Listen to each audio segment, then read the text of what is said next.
bonjour ou bonsoir. Bon, pour moi ce sera bonsoir.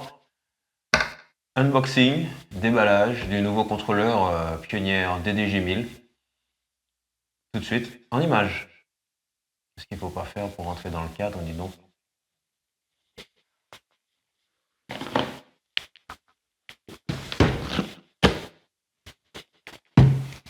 Le voici, c'est écrit dessus. C'est comme ce que vous savez.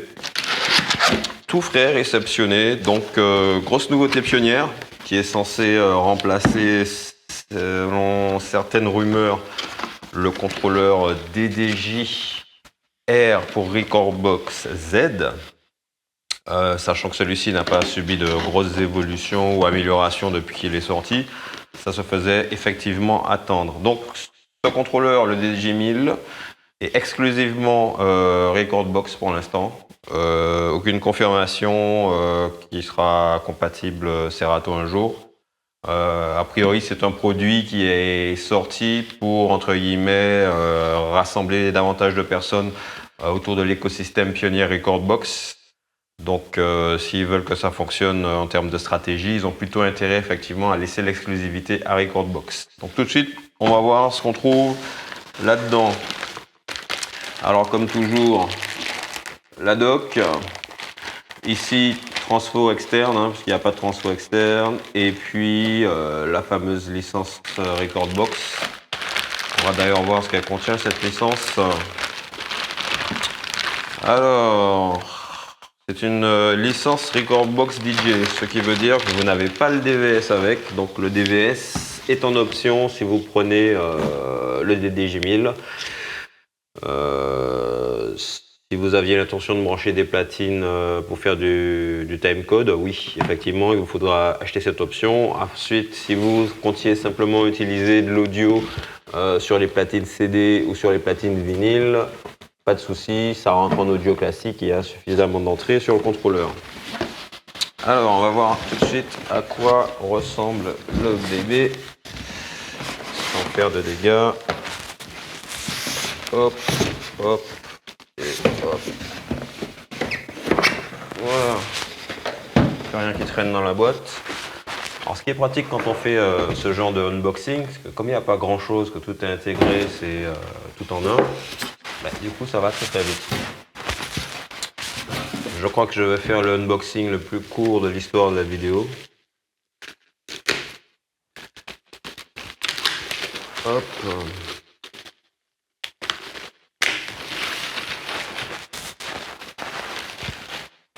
Et voici le bébé. Donc comme vous pouvez le constater, joli bestiau. Pas lourd du tout, je dirais le poids d'un SX, hein, classique. Pas beaucoup plus lourd. Les jogs sont superbes. Bon, malheureusement, comme toujours c'est Pioneer, ben, ça reste très plastique. Hein. Mais bon, ça on est habitué. Finition de la table, une espèce de petite plaque plastique verni là, du plus bel effet. Je sais pas si ça se voit bien à la vidéo, mais franchement, ça donne vraiment très très bien. Les fameux écrans au milieu, je pense qu'on aura l'occasion d'en reparler. Le crossfader Macvel, il n'est pas mou, il n'est pas dur, il est sympa. Les faders sont raides, classiques. Oui, les filtres également. Les filtres un peu plus durs que le reste.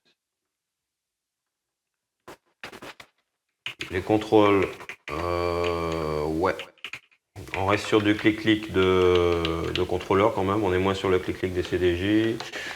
Le pitch, oui, assez souple. Un clic au milieu, bon, on reste sur du contrôleur. Ce ne sont pas les boutons des CDJ, mais bien les boutons des SX, SX2 et compagnie. Donc de ce côté-là, vous ne faites pas d'illusion.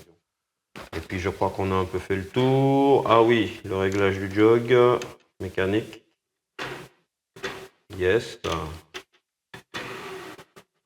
On reconnaît bien le bruit façon CDJ, le petit bruit de roulement, et on est vraiment sur une technologie de CDJ où on doit cliquer, donc c'est quelque chose de purement mécanique. On n'est pas dans du sensitif ou de l'induction ou que sais-je, comme sur certains contrôleurs. Donc là, on est vraiment sur la technologie classique des CDJ Pioneer.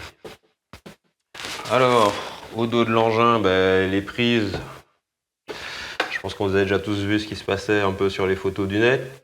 Donc le transfo qui rentre ici, le micro en combo jack XLR, deuxième micro en jack, si j'ai bien lu, donc mic 1, mic 2, et 2 ports USB, sympa pour avoir 2 DJ ou bien changer de DJ à la volée. Les 4 entrées, dont une paire qui est commutable line phono, brancher la masse pour le phono, sortie monitoring, sortie master en RCA, sortie master en XLR, le Kensington pour pas se le faire voler. Et puis on a fait le tour, hein, ça reste quand même très classique. Alors, sur l'autre face, qu'est-ce qu'il y a de... Il se passe vraiment rien du tout, simplement 2 prises jack, donc une grosse et une petite, en 635 et en 3.5. Et du coup, headphone, ça se passe ici, donc le Q-Mix, et de l'autre côté, donc le niveau pour pouvoir gérer son casque. Donc ça ne se gère plus en façade comme sur les contrôleurs de manière traditionnelle. Ça se gère directement sur le dessus. Et ensuite, en dessous, est-ce qu'on a une surprise en dessous? Non, à part mon numéro de série, rien de particulier. Ah, peut-être les petites poignées là, les petites encoches. C'est pratique pour le choper, pour l'attraper. Je ne sais pas si vous voyez bien là. Voilà. Et on a fait le tour, en tout cas, première impression de la bestiole. Donc vous allez me retrouver pour d'autres tests. Et puis si vous avez des questions, n'hésitez pas à les poser dans les commentaires, à réagir et puis à dire ce que vous en pensez. Ça fait très cher le bout de plastique, la télécommande. Ceci dit, c'est un peu le contrôleur ultime que beaucoup de personnes attendaient depuis un moment, à savoir quelque chose avec 4 voix, une vraie entre guillemets DJM. Donc j'ai l'ergonomie, j'ai les effets de la DJM, 900 Nexus en tout cas, ainsi que des jogs conformes à la taille des CDJ. À défaut de représenter un standard, ça représente quand même une référence depuis pas mal d'années dans tout ce qui est club, soirée, en tout cas dans le monde du DJing. Donc c'était quelque chose de vraiment attendu. Le le XDJ RX2, donc le contrôleur autonome, si on peut appeler ça un contrôleur, un peu déçu de ce côté-là. On a été nombreux à vouloir que le RX2 soit cette chose-là, autonome avec un écran, avec son système d'exploitation propre. Ça n'a pas été le cas, donc j'étais très déçu du RX2. Du coup, quand celui-là est sorti, j'ai sauté dessus. Tant pis, je vais encore me balader quelques années avec un ordinateur branché à la patte.